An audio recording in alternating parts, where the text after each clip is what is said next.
Elvin Jan Dumatol Valero, na kilala ninyo sa katawagan Babaylan EJ o Maestro, Guro o sino man kakilala ninyo, Brother EJ.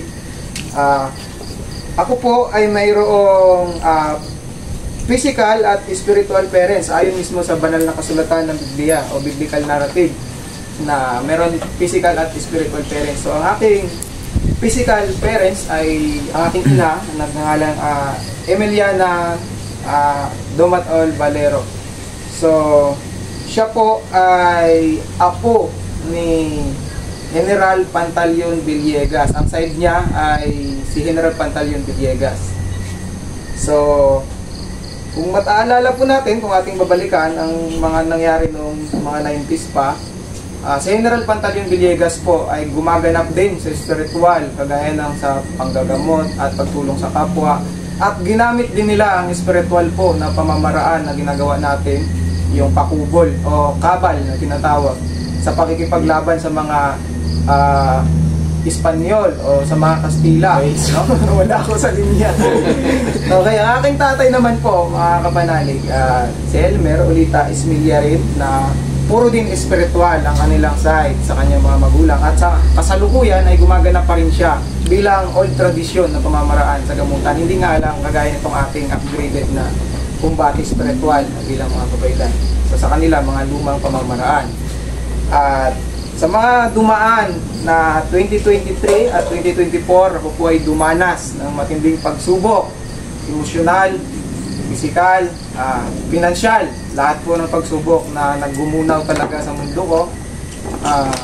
So dahil din doon, nakilala ko po ang aking spiritual parents na sila ni Mama Jane Claudette Rizarta Gomez, sa aking ina sa spiritual, at si Papa Radjan Junbert Gigayuma.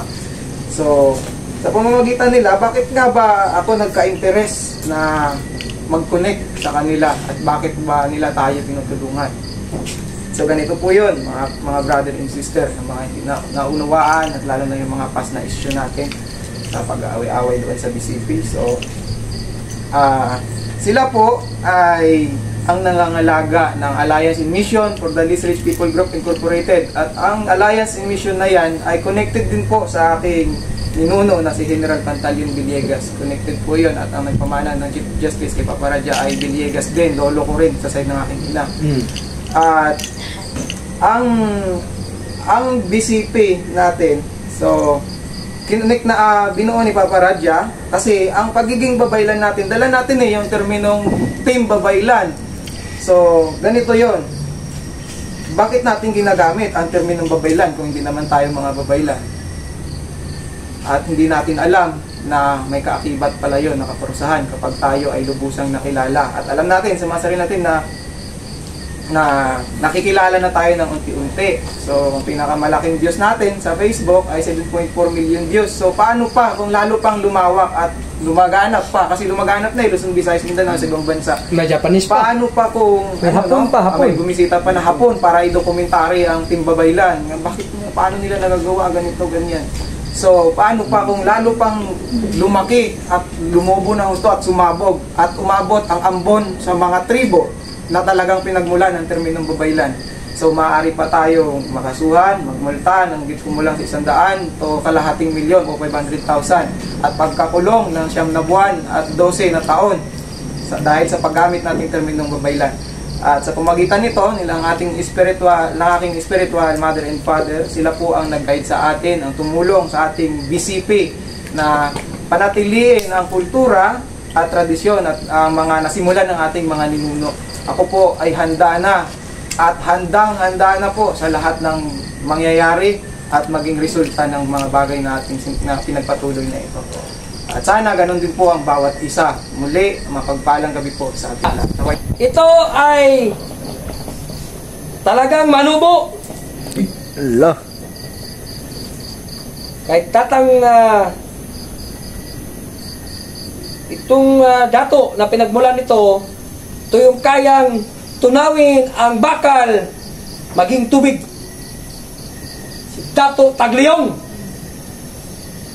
Itong taong ito, Diyos lang ang pwede makapagbago sa kanya. Nung unang meeting sa konferensya sa Amadeo, siya ang una nagsalita, mag-confess. 360 degrees! Totoo. Di ko lubos akalain na ganun na pala ang dealing sa kanya sa Panginoon. Personal. Mula pa sa ibang bansa, tumungtong ng Amadeo, nagbiyahe sa Mindanao. At ngayon, tatanggap ng kaniyang unang sikit-sikit. Bailan Roberto Tejero Miranda. Bailan Roberto.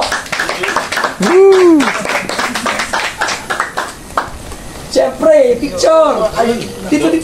Lodi ko yan eh. Siyempre, picture yan. May kulang ka pang dalawang certificate. Mag-schooling pa. Siyempre, para maging lisensyadong customary tribal lawyer. Uy, dito ka. Siyempre.